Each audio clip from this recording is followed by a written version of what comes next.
Estamos aqui, queridos irmãos, para mais uma aula do nosso curso As Cartas Paulinas. Vamos iniciar a aula 6. Essa aula encerra o capítulo sobre Tessalonicenses, né? Nós fazendo uma pequena retrospectiva, nós iniciamos o curso das Cartas Paulinas com uma breve introdução sobre a formação do Novo Testamento, a ordem cronológica em que os livros foram escritos, né? Lembrando sempre que a ordem cronológica não é a mesma ordem que os livros se encontram na Bíblia, né? E aí nós fizemos essa breve introdução ao Novo Testamento sobre a composição dos livros. E a primeira carta estudada do apóstolo Paulo foi a carta aos Gálatas, né? A carta aos Gálatas foi a primeira carta que abordamos, porque foi a primeira carta escrita por Paulo. A primeira carta que Paulo escreveu foi a carta aos Gálatas.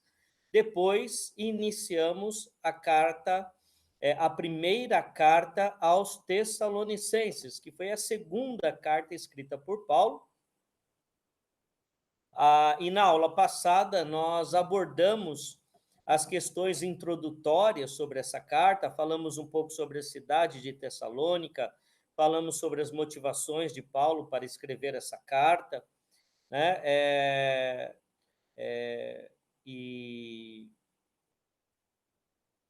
além das motivações, né, nós apresentamos algumas peculiaridades da carta de Paulo aos Tessalonicenses. E agora nós vamos falar um pouco mais do conteúdo dessa carta, né? O conteúdo da carta aos Tessalonicenses é uma carta que ela foi escrita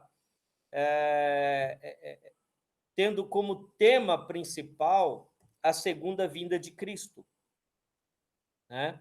Então, antes de entrarmos no PowerPoint, né,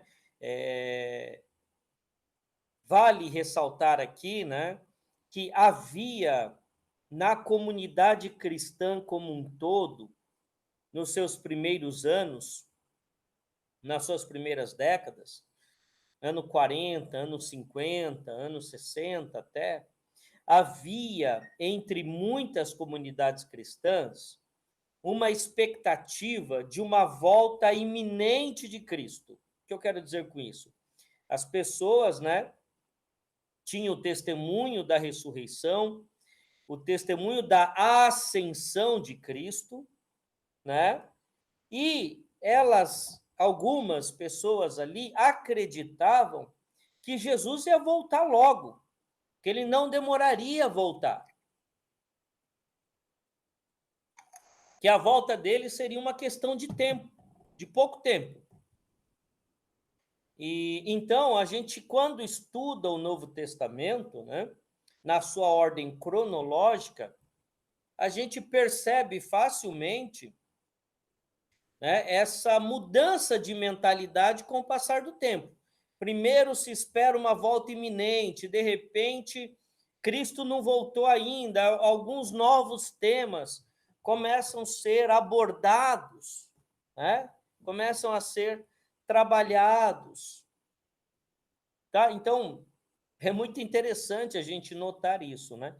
E como Tessalônica, 1 Tessalonicenses, está entre as primeiras cartas a serem escritas no Novo Testamento, lembrando, irmãos, que quando 1 Tessalonicenses foi escrita, nós não tínhamos ainda os 4 evangelhos, né? Para vocês terem uma ideia, né,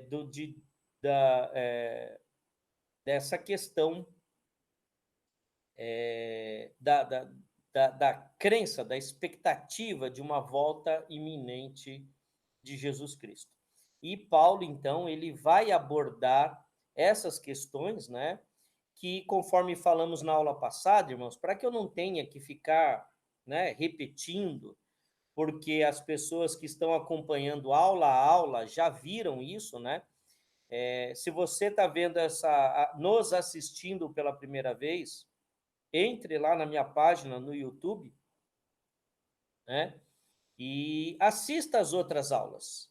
Assista as outras aulas, assista a aula anterior a esta, né? E temos lá várias, temos lá muito material, né? Que certamente você vai poder aproveitar muito, né? Então, assista a aula anterior, porque eu não posso ficar também repetindo o que eu já falei na aula passada. Então, nós vamos entrar agora, né, ao conteúdo propriamente dito de 1 Tessalonicenses, o conteúdo teológico da carta, né? Nós não vamos dar uma aula de teologia, mas precisamos falar sobre o que Paulo nos ensina e nos revela nessa carta, tá bom?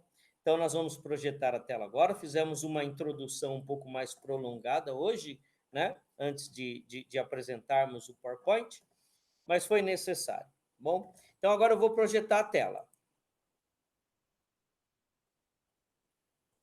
E aí você vai poder acompanhar, né, os conteúdos novos dessa carta.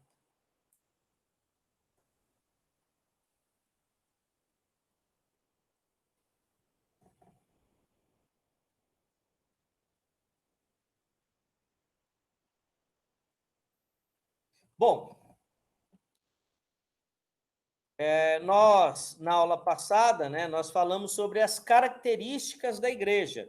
Era uma igreja fervorosa, uma comunidade apegada em demasia a Paulo e rejeição a outros líderes, alguns vivendo um luto desesperador, né, alguns com dúvidas e receio quanto à segunda vinda de Cristo e o dia do Senhor, alguns que não gostavam de trabalhar, abordamos esse tema também, né?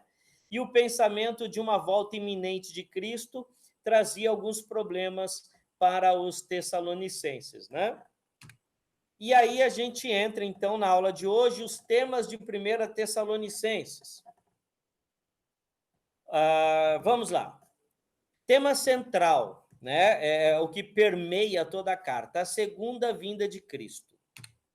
E dentro, né, desse tema, a gente pontuou algumas coisas que Paulo vai trabalhar com a igreja.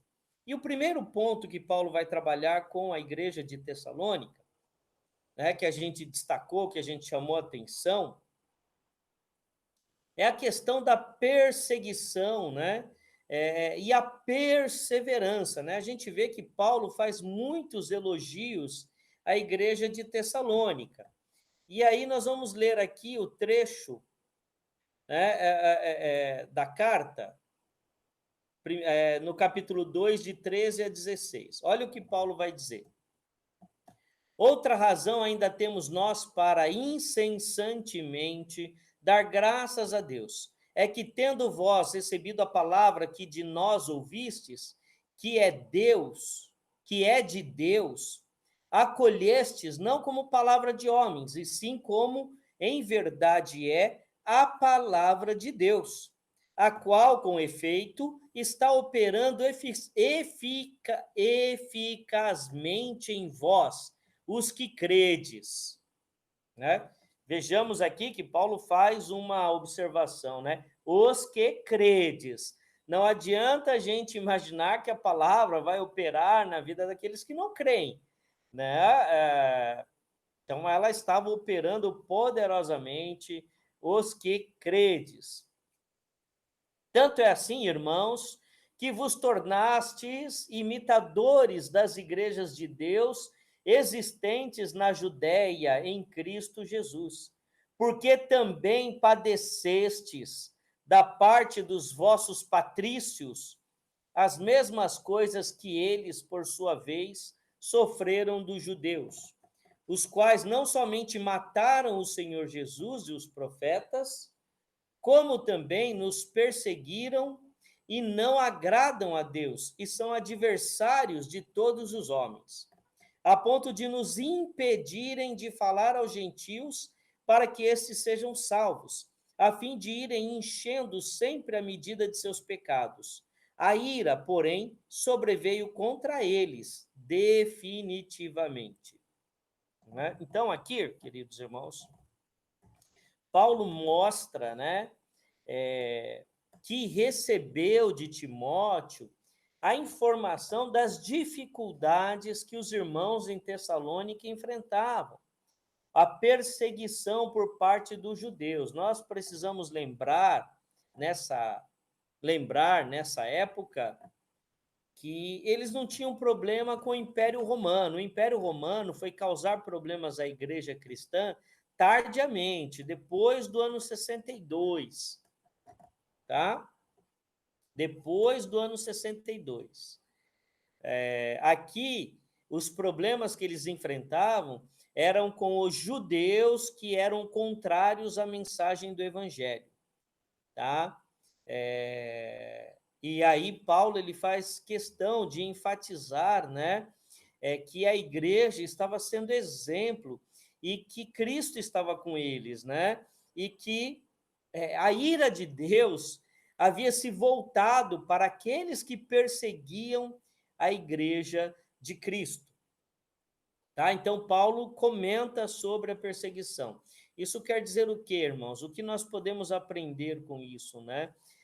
Nós, cristãos, precisamos entender que a nossa vida na Terra, ela nunca será uma vida plenamente tranquila, plenamente sossegada, plenamente pacificada, né? Porque há um inimigo de Cristo que não cansa e que se levanta constantemente contra a igreja, como se levantou aqui, lá no primeiro século, na época em que Paulo vivia, né, convivia com os cristãos. Paulo ele faz uma questão, né, é algo que nós encontramos em todas as cartas, que é a importância do testemunho e a necessidade da santificação. Então, esse é um ponto, queridos irmãos, que independentemente do tema central da carta que estivermos estudando, esse é um tema que sempre veremos em Paulo. Né? Então, veja bem, a igreja estava sendo perseguida. Ele fala da perseverança. E aí ele fala o quê? A questão do testemunho e da santificação, mesmo diante das perseguições. E é isso que precisamos ter em mente, queridos irmãos, que é o quê? Né? Mesmo quando a vida não estiver fácil, quando as coisas não estiverem favoráveis a nós, há a necessidade de perseverarmos, mantermos o testemunho e buscarmos a santificação, mesmo quando tudo estiver contrário a nós, que era o que os tessalonicenses estavam vivendo aqui, né? Eles estavam vivendo uma situação contrária, de perseguição, de dificuldade, porém, o apóstolo Paulo comenta, né? Ele fala dessa perseguição, ele fala dessa dificuldade, ele destaca a perseverança, e aí ele vai chamar a atenção dos tessalonicenses para manterem o testemunho e a necessidade da salvação. Isso fica evidente no trecho no capítulo 4, de 1 a 8, que nós vamos ler agora. Finalmente, irmãos, nós vos rogamos e exortamos. Amados irmãos, eu quero fazer aqui um pequeno parêntese. Nós temos por hábito, e eu cresci na igreja assim, né? Cresci assim, modo de falar, né? Da minha juventude, né? Eu não tive a felicidade, né? Deus assim o quis, né? De frequentar a igreja desde criança. Mas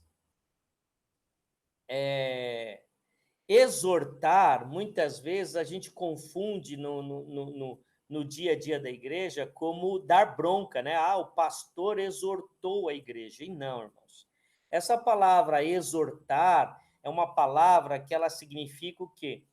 Ânimo, está chamando para o compromisso, está animando o irmão, tá? O que a palavra que é aplicada para chamar a atenção de alguém ou chamar a atenção da igreja é admoestar. O pastor admoestou a igreja, né? O Senhor admoestou a igreja. Exortar é animar, tá? Eu aprendi com um colega no seminário quando ele trouxe essa palavra para a gente conversando, né? O Fernando Lira. E ele era muito aplicado nos estudos também, né? E aí ele conversou comigo sobre esse tema na época, já há muitos anos, né? E eu não esqueci mais. Então, finalmente, irmãos, nós vos rogamos e exortamos, animamos no Senhor Jesus que, como de nós recebestes, quanto à maneira por que deveis viver e agradar a Deus, e efetivamente estáis fazendo, ele faz questão de mostrar que a igreja estava, de fato, cumprindo. E aí, diante das dificuldades que surgem, olha o que o apóstolo Paulo vai escrever a eles. Continueis progredindo cada vez mais, porque estáis inteirados de quantas instruções vos demos da parte do Senhor Jesus. Olha que coisa interessante aqui, né? Continueis progredindo cada vez mais, porque aquilo que buscamos é aquilo que não alcançamos, porque cada vez que alcançamos um estágio, outro estágio já se coloca como algo a ser alcançado. A vida cristã é uma maratona que ela só vai terminar quando estivermos diante do nosso Senhor e Salvador Jesus Cristo no dia da sua vinda. Então, continueis. Então, olha, vocês estão vivendo efetivamente, né, o que foi ensinado, mas continuem e progridam, pois esta é a vontade de Deus, a vossa santificação. Então, qual é a vontade de Deus para os Tessalonicenses? A santificação. Que vos abstenhais da prostituição. Explicamos, Tessalônica era uma cidade próspera, uma cidade portuária. E, queridos, cidades portuárias são marcadas por prostituição.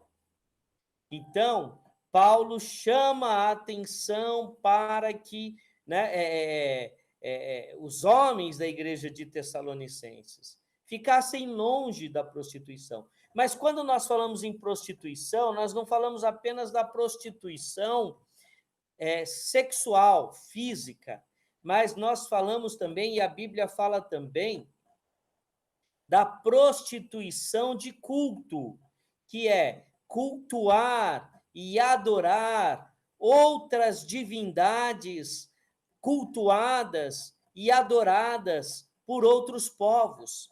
Então, quando um cristão ele tinha parte com outra divindade na sua época, no seu tempo, e prestava culto a outros deuses, isso era considerado diante de Deus como prostituição, tá? E a gente sabia que lá em Tessalônica eles prestavam culto a outros deuses também. Então, Paulo está dizendo à igreja: fujam disso, tá? Então, quando você ler prostituição na Bíblia, lembre-se que essa palavra ela também é utilizada e também indica a prostituição de cultos.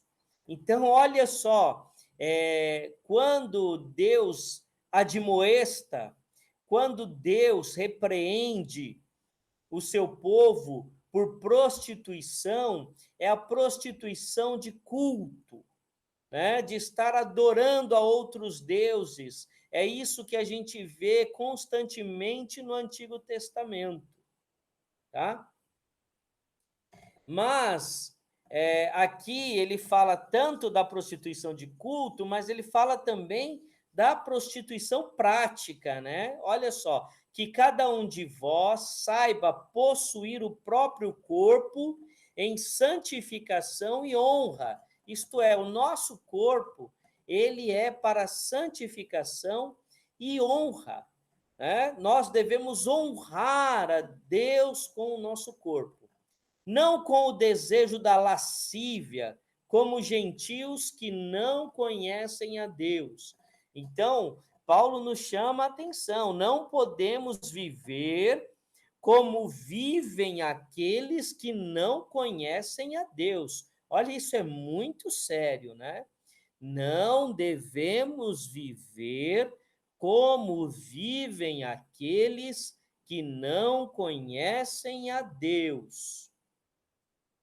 Tá? Que não conhecem a Deus. E que nesta matéria ninguém ofenda nem defraude a seu irmão, porque o Senhor, contra todas estas coisas, como antes vos avisamos e testificamos claramente, é o vingador, porquanto Deus não nos chamou. Então, veja bem, olha só, isso vai servir como elemento para a nossa conclusão. Olha o que Paulo escreve, né? Antes vos avisamos e testificamos claramente que Deus é o vingador. Mas eu disse na aula passada e insisto, Paulo não pastoreava pela ameaça, mas pela esperança. Então, ele traz uma palavra dura, uma palavra de repreensão, mas aí ele diz, porquanto Deus não nos chamou para a impureza, e sim para a santificação. Então, ele diz, nós estamos chamados e preparados para a santificação. Não há razão para nos prostituirmos. Dessarte, quem rejeita estas coisas não rejeita o homem, e sim a Deus, que também vos dá o seu Espírito Santo. Então, olha o que Paulo nos chama a atenção, né? Então, quando você fala do amor de Deus, fala dos princípios de Deus, e alguém rejeita isso, ela não está rejeitando a você, mas ela está rejeitando o próprio Deus. Então, não se sinta mal, não se sinta inferiorizado. Faça o seu papel, apenas isso. Aí, nós falamos de uma preocupação que os tessalônicos tinham em relação à morte, né? E aí a gente até falou, a gente até comentou que a arqueologia, né, ela descobriu epitáfios de túmulos antigos dessa época, do século I, e as mensagens que eram gravadas nos túmulos, né, o epitáfio, que é a mensagem gravada, elas não eram nada otimistas em relação à morte. E Tessalônica, né, a igreja de Tessalônica, havia sido surpreendida com a morte de pessoas queridas.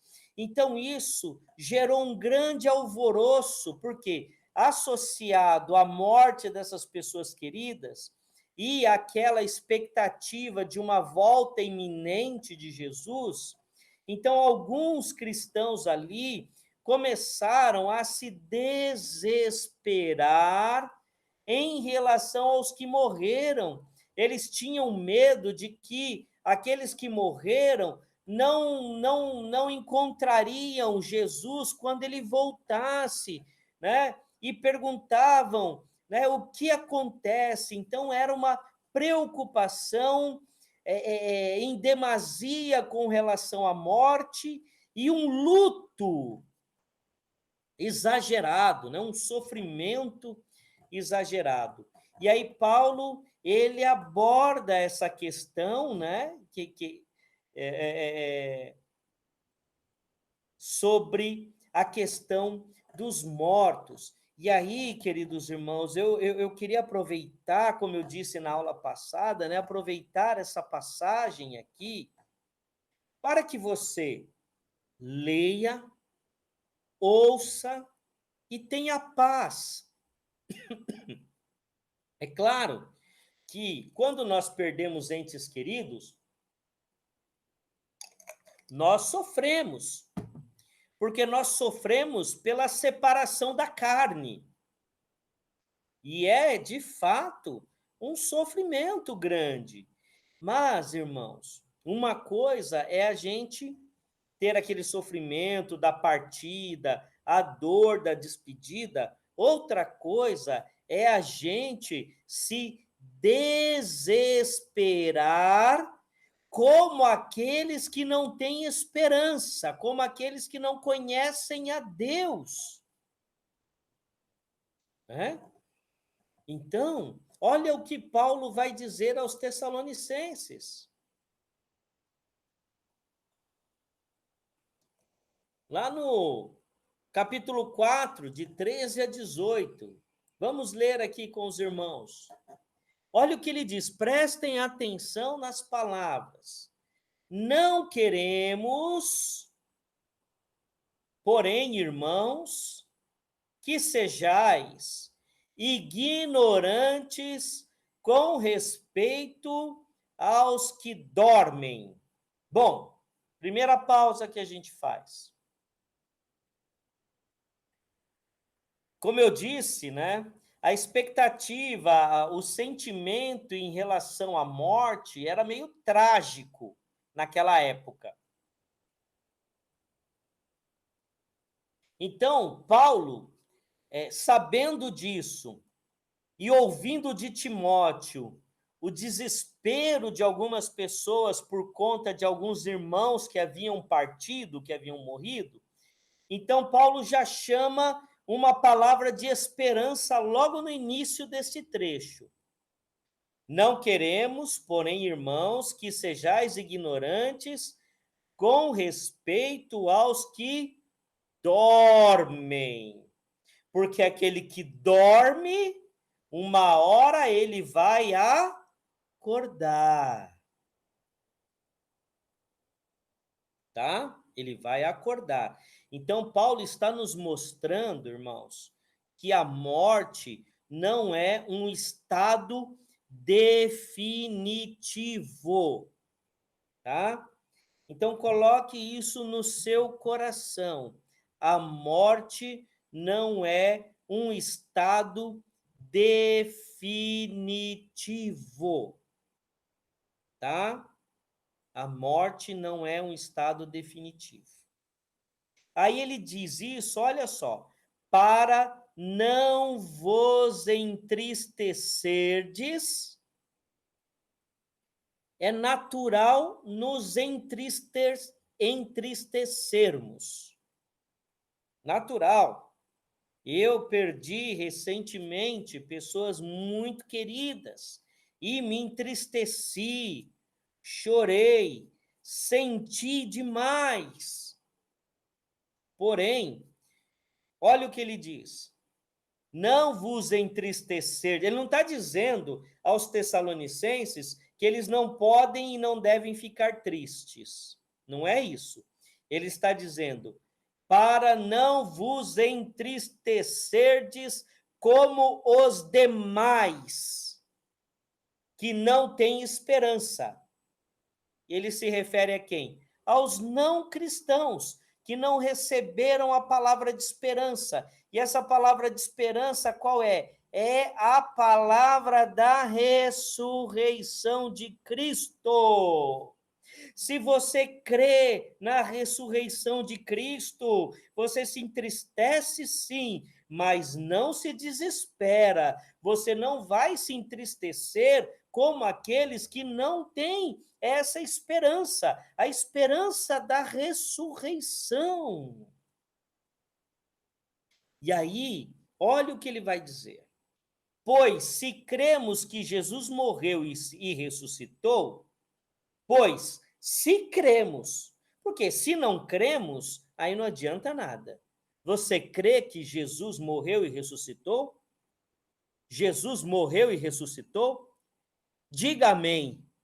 Diga eu creio. Amém. Eu creio. Jesus morreu e ressuscitou. Então receba essa palavra em seu coração, meu amado, minha amada. Pois se cremos que Jesus morreu e ressuscitou, e você crê que Jesus morreu e ressuscitou, você acabou de declarar, como eu declarei, eu creio. Assim também Deus, mediante Jesus, trará em sua companhia os que dormem. Olha que maravilha! Então, meu amado, minha amada, aquele que você amou e ama e sente falta e que te deixou e partiu, Jesus o trará para a sua companhia.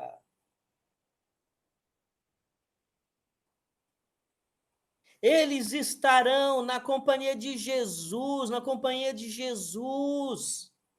Agora me diga, querido, querida, me aponte qual lugar pode ser melhor do que estar na companhia do nosso Senhor e Salvador Jesus Cristo.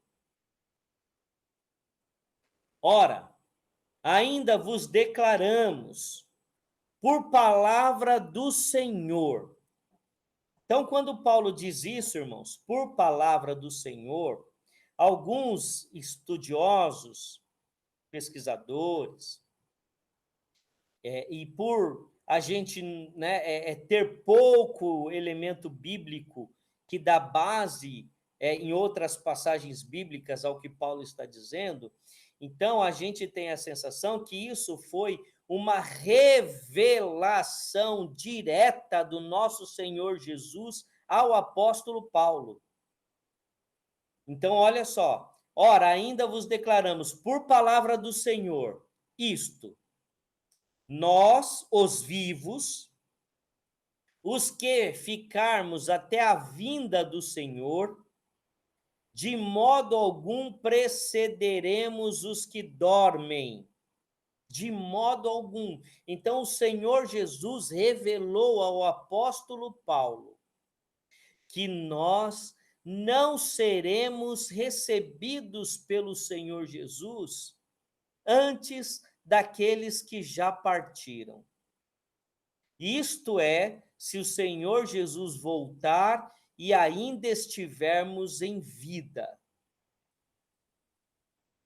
Porquanto o Senhor mesmo, dada a sua palavra de ordem, ouvida a voz do arcanjo e ressoada a trombeta de Deus, descerá dos céus, e os mortos em Cristo ressuscitarão primeiro. Olha só, os mortos ressuscitarão primeiro. Então, todos aqueles que partiram com Cristo ressuscitarão um dia, e nós, quando partirmos com Cristo, ressuscitaremos um dia. Então, o luto, sim, a tristeza, sim, mas a tristeza, como aqueles que não creem, não conhecem a palavra de Deus, não. Se a sua tristeza e o seu luto se assemelha ao das pessoas que não têm esperança, você precisa ter uma experiência com Cristo, com a palavra. Procure o seu pastor com urgência. Procure uma pastoral com urgência, porque tem algo errado na sua vida, meu amado, minha amada. Bom? Depois nós, os vivos, os que ficarmos, seremos arrebatados. E o que é essa palavra arrebatados? Seremos tirados do lugar em que estamos de uma hora para outra, né? Então, o que Jesus revela a Paulo é que quando os céus anunciarem a vinda de Cristo e Cristo descer do céu, os mortos ressuscitarão. Mas, pastor, o corpo virou pó. Amados irmãos, isso é poder de Deus. Isso é fé. Tá? Isso é fé. É poder de Deus. Como? Eu não sei. Eu sei que vai. Eu vou morrer, o meu corpo vai entrar em decomposição, meus ossos vão secar, depois de um tempo vão ser colocados numa caixinha desse tamanho,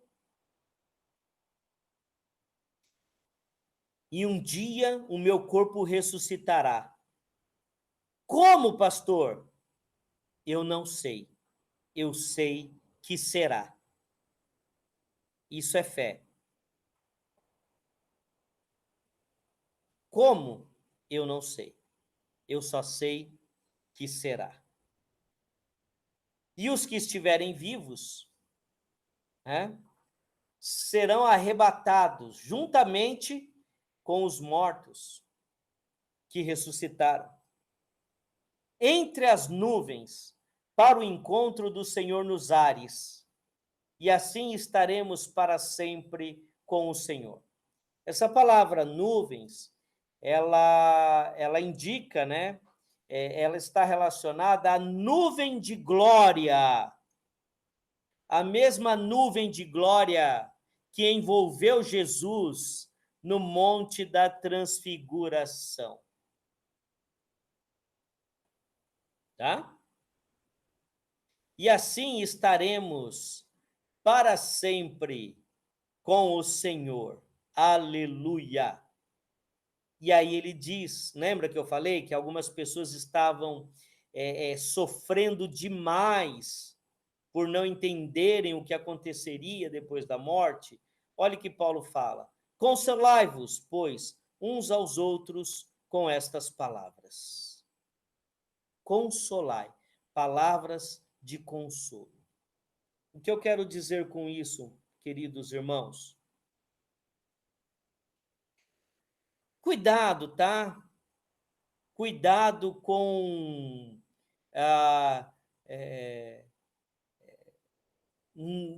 fantasias que são criadas em torno deste tema. Com todo respeito a você que está me ouvindo, eu vou dizer e vou ser categórico. Quem já morreu não vai aparecer e não apareceu para você. Tá? A Bíblia, ela elimina qualquer possibilidade para que isso aconteça. Aqueles que partiram dormem no Senhor e ressuscitarão um dia para encontrarem com o Senhor em sua glória. Tá? Então, quem morre não fica perambulando por aí, invisível, fazendo mal aos outros, como aquela novela A Viagem. Né? Então, assim, vamos tomar cuidado, porque Paulo, lá em Timóteo, ele alerta o jovem Timóteo contra as fábulas. E o que nós mais temos são fábulas, né? Alguns dizem, com todo respeito, ah, a, a minha mãe partiu e agora ela olha por mim, ela cuida de mim. Isso, irmãos, é um sentimento que a gente busca para dar conforto, para lidar, né? Algumas pessoas buscam para lidar melhor com a separação. Mas aqueles que partiram, eles não estão como um santo, né? Cuidando de nós. O nosso Deus, ele já cuida de nós. O Espírito Santo já nos foi dado e nos acompanha. Então, quem cuida de mim não é meu avô que morreu, não é minha avó que morreu, não é meu primo que morreu. Não, não, não vai ser nenhum parente familiar que ainda há de morrer. E quando eu morrer, eu não vou cuidar de ninguém. Até porque eu já cuido demais aqui enquanto vivo. Chega de cuidar dos outros. Né? Brincadeira, irmãos. Se a gente pudesse, a gente não morreria enquanto os filhos estão vivos, para a gente poder cuidar dos filhos durante toda a vida deles e morrer com eles, né? Porque também ninguém quer viver a dor de perder um filho. Então, brincadeira, né? Se a gente puder, a gente quer cuidar sempre dos filhos. Mas brincadeira, depois que eu morrer, eu vou ter a tarefa de ficar olhando por alguém e ficar cuidando de alguém, né? Não, não, não, não existe isso, irmãos, tá? Não existe isso. Então, rejeite as fábulas, tá? Rejeite as fábulas. Olhe para a Bíblia, tá? Olhe para a Bíblia. A gente acredita numa novela, numa fantasia, mas não acredita na Bíblia, né? Então, cuidado. Saiba que, inclusive, Satanás, ele pode, a Bíblia que diz isso, não sou eu, não. Para enganar os santos, ele pode até se passar por um anjo de luz. Se ele pode se passar por um anjo de luz, quanto mais por um parente que partiu, tá? Então, se você vê alguma pessoa que já morreu na sua casa, fala assim: o sangue de Jesus tem poder, aparta-te, Satanás. Ah, pastor, mas eu vi minha avó, aparta-te, Satanás. Ah, pastor, mas eu vi meu pai, aparta-te, Satanás. Aparta-te. Ah, mas eu vi minha esposa, aparta-te, Satanás. O sangue de Jesus tem poder. Aparta-te de mim, Satanás. Satanás usou Pedro contra Jesus. Então, às vezes, parece que a gente não percebe o que Satanás é capaz de fazer para nos enganar. Porque eu vi o meu avô que eu gostava tanto. Aparta-te de mim, Satanás. Eu não quero ver ninguém que já morreu. Por mais que eu ame, eu não quero ver. Uma coisa é você sonhar com a pessoa, porque a sua mente, né, o nosso cérebro é poderoso e ele guarda num lugar secreto recordações maravilhosas e aquilo que depois, né, principalmente quando a gente fala muito, enquanto a família reúne, fala daquele fulano que morreu, então é possível o cérebro gerar essas memórias e você sonhar com o pai, sonhar com a mãe que já partiu, sonhar com o avô, com a avó. Isso é uma coisa. Agora, se acordar à noite e ver o seu avô, sua avó, seu pai, sua mãe em pé do lado da cama, seja na hora, o sangue de Jesus tem poder, aparta-te daqui, Satanás. Porque não é aquela pessoa que está ali no quarto, tá? Rejeite as fábulas na sua vida. Aqui nós temos o que Jesus revelou a Paulo sobre a morte e a vinda de Cristo.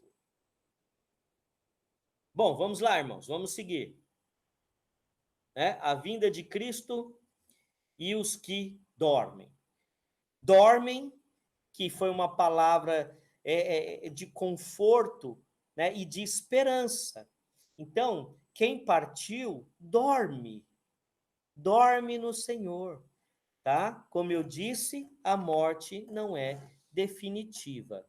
E aí, Paulo vai fechar falando sobre o dia do Senhor, isto é, o dia da volta do Senhor. Jesus vai voltar. E eu creio. Quando, pastor? Não sei. Não sei. O senhor arriscaria? Sim. Diante de tudo que eu tenho visto ultimamente, eu arriscaria em dizer que ele não demora a voltar, não. Não demora, não. Tá? Não demora, não. Se vai ser daqui 100 anos, 50 anos, 200 anos, ou amanhã, eu não sei. A hora que a trombeta vai tocar, só Deus sabe. Mas ela vai tocar, querido, querida. Essa trombeta vai tocar. Você está preparado? Hã? Eu estou preparado? Hã? Essa trombeta vai tocar. Quando? Eu não sei. Mas ela vai tocar. E o que Paulo fala aos Tessalonicenses sobre o dia do Senhor? Vamos ler. Vamos ver aqui a referência. 1 Tessalonicenses 5, de 1 a 11.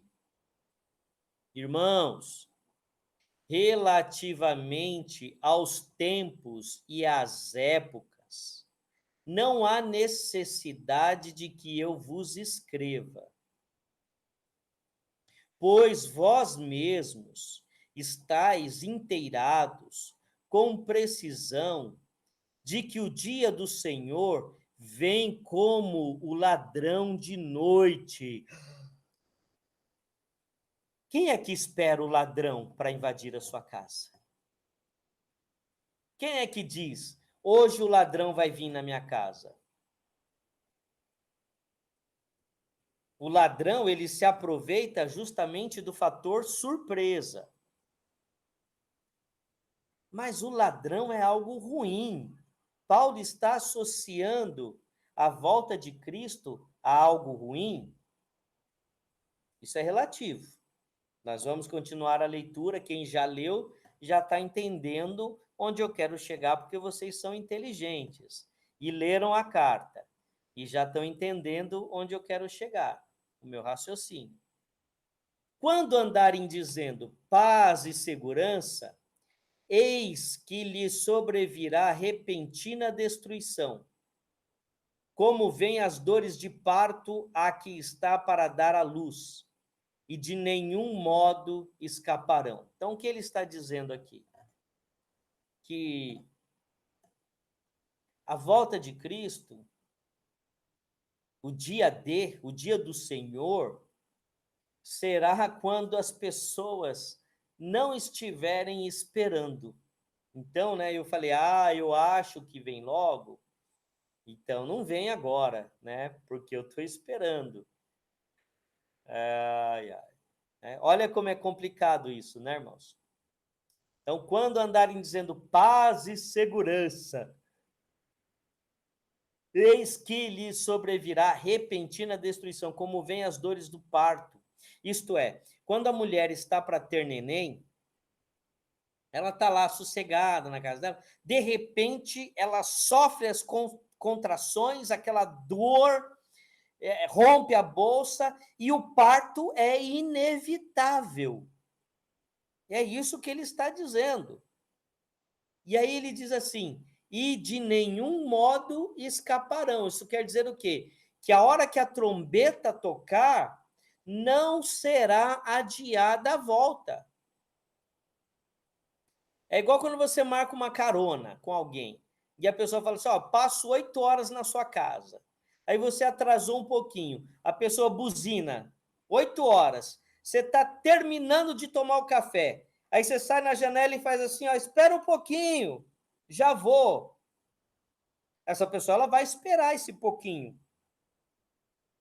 Quando a trombeta tocar, não adianta você querer, espera um pouquinho para resolver o que você não resolveu antes.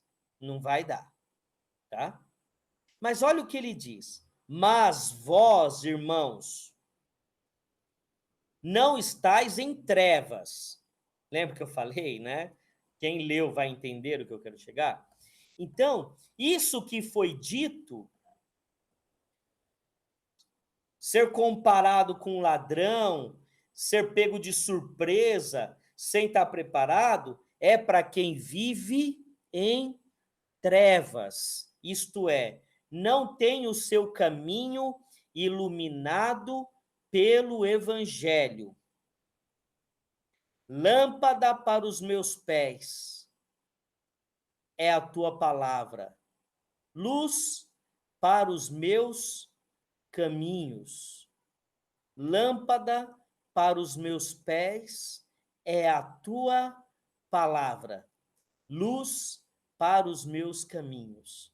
Olha como esse verso faz agora total sentido. A palavra de Deus é luz. Por isso que Paulo diz: mas vós, irmãos, não estáis em trevas, para que esse dia, como um ladrão, vos apanhe de surpresa. Então, tudo que foi dito ali foi dito para quem não tem a palavra de Deus na sua vida. E quem não tem a palavra de Deus em sua vida, não tem a lâmpada para os pés, não tem a luz para o caminho, isto é, vive em trevas. Então, para aqueles que vivem em trevas, a volta de Cristo será como um ladrão que vem à noite. Trágico, trágico. Mas para nós, olha só, mas vós, irmãos, que não estáis em trevas, para esse dia como ladrão vos apanhe, para que esse dia como ladrão vos apanhe de surpresa. Porquanto vós todos sois da luz e filhos do dia. Nós não somos da noite, nem das trevas. Assim, pois, não durmamos como os demais. Pelo contrário, vigiemos e sejamos sóbrios. Ora, os que dormem, dormem de noite, e os que se embriagam, é de noite que se embriagam. Nós, porém, que somos do dia, sejamos sóbrios, revestindo-nos da couraça da fé e do amor, e tomando como capacete a esperança da salvação. E aí vem uma declaração linda de esperança para todos nós em dias difíceis. Porque Deus não nos destinou para a ira, mas para alcançar a salvação mediante nosso Senhor Jesus Cristo. Isto é, meu querido, minha querida, você já está destinado para a salvação. Abrace o Evangelho e seja salvo por Deus. Repita comigo agora. Deus, repita aí onde você está. Deus não me destinou para a ira, mas para alcançar a salvação mediante o meu Senhor Jesus Cristo. Amém? que morreu por nós, para que, quer vigiemos, quer durmamos, vivamos em união com ele. E aí ele diz mais uma vez: consolai-vos, pois, uns aos outros, e edificai-vos reciprocamente, como também estáis fazendo. E é isso que nós queremos fazer com essas aulas: edificar-vos, para que vocês edifiquem os demais, tá bom? Então é isso que ele fala do dia D. Jesus vai voltar. Sim, voltará. Quando não sabemos. Vai ser como um ladrão à noite? Sim, para os que estão em trevas. Para os que estão na luz, não. Para os que estão na luz, a volta de Jesus será grande júbilo e alegria, pois todas as coisas velhas e antigas ficarão para trás e seremos levados a um novo lugar, onde não haverá sofrimento, não haverá dor, não haverá lágrimas, e estaremos face a face com o nosso Deus eternamente. Aleluias! Paulo pastoreia a igreja de Tessalônica não pela ameaça, mas pela esperança. E é essa a marca que eu tento imprimir no meu ministério. Eu não quero ser o pastor da ameaça, mas o pastor da esperança. É isso que eu quero proclamar. Esperança. Sempre. Paulo escreve para animar os desanimados, né? Então ele tenta animar. Então quem leu a carta de Tessalonicenses, a primeira carta, vê que Paulo constantemente está animando, e nós precisamos agir assim, ainda mais num momento como que estamos vivendo, muitas famílias sofrendo com Covid, outras com câncer, outras com tantos outros males, e nós precisamos, apesar das dificuldades, dos problemas, nós precisamos animar os desanimados com a palavra de Deus. Paulo escreve para instruir os angustiados. Muitos estão angustiados por não conhecerem a palavra de Deus, e nós temos que instruí-los na palavra, responder às inquietações. Assim como em Tessalônica, nós também vivemos um tempo de muita inquietação, que tem gerado depressão, tem gerado uma série de problemas emocionais, e nós precisamos levar a palavra de Deus para que essas inquietações sejam respondidas, não à luz de fábulas, mas à luz da palavra de Deus. E como considerações finais, vamos ler o trecho final aqui de Tessalonicenses. Agora vos rogamos, irmãos, que acateis com apreço os que trabalham entre vós e os que vos presidem no Senhor e vos admoestam. Lembra que eu expliquei? A palavra exortar é uma coisa, admoestar é outra. E ele diz isso porque eu falei para vocês no início.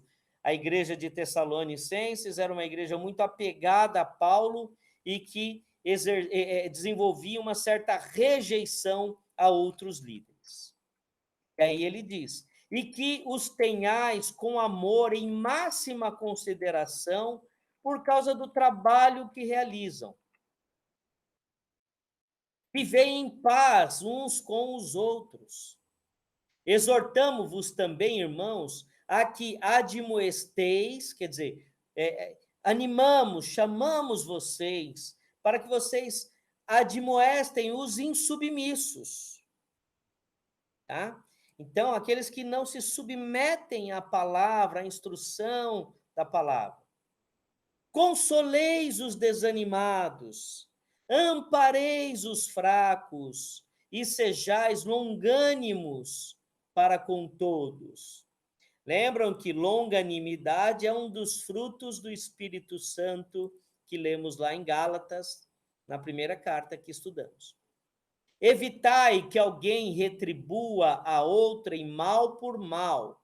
Pelo contrário, segui sempre o bem entre vós e para com todos.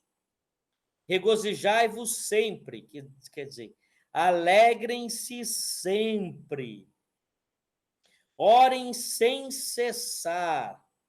Em tudo, dai graças, porque esta é a vontade de Deus em Cristo Jesus para convosco. Não apagueis o espírito. Como que eu apago o espírito, pastor? Me apegando às paixões humanas, mundanas. Quanto mais eu me apego às coisas deste mundo, mais o espírito se apaga em mim. A pessoa, quando começa a acostumar muito a deixar de assistir um culto para assistir um filme, daqui a pouco ela não aparece mais na igreja. Daqui a pouco ela não se conecta mais no Google Meet para participar do culto. Não desprezeis as profecias, a palavra proclamada, a palavra pregada. Julgai todas as coisas, retende o que é bom. Abstende-vos de toda forma do mal. Olha, toda forma do mal. O mesmo Deus da paz vos santifique em tudo, e o vosso espírito, alma e corpo sejam conservados íntegros e irrepreensíveis na vinda de nosso Senhor Jesus Cristo. Fiel é o que vos chama, o qual também o fará. Irmãos, orai por nós. Paulo pede oração por ele. Saudai todos os irmãos com ósculo santo. Conjuro-vos pelo Senhor que esta epístola seja lida a todos os irmãos. A graça de nosso Senhor Jesus Cristo seja convosco. Queridos, esta foi a primeira carta de Paulo aos Tessalonicenses. Espero que tenha sido de grande valia para você, porque foi para mim preparar esse estudo. Vocês não têm ideia do quanto eu aprendo e do quanto Deus fala comigo enquanto eu preparo o estudo para gravar para vocês. Tá? Deus abençoe.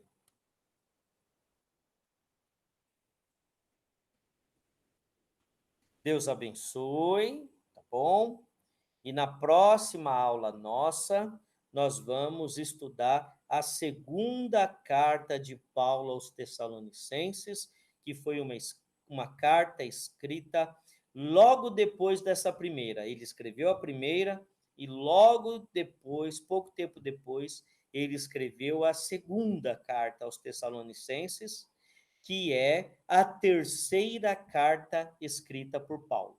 A primeira, Gálatas, a segunda, primeira Tessalonicenses, a terceira, segunda Tessalonicenses. Então, continue conosco, continue participando, continue divulgando esse material, tá bom? Divulgue, envie para os seus amigos, envie para os seus familiares, tá? A palavra de Deus, ela precisa ser proclamada e precisamos aproveitar muito bem esse momento que estamos vivendo e usar para o benefício nosso e da proclamação do Evangelho as redes sociais.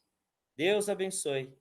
Fique na paz de nosso Senhor e Salvador, Jesus Cristo.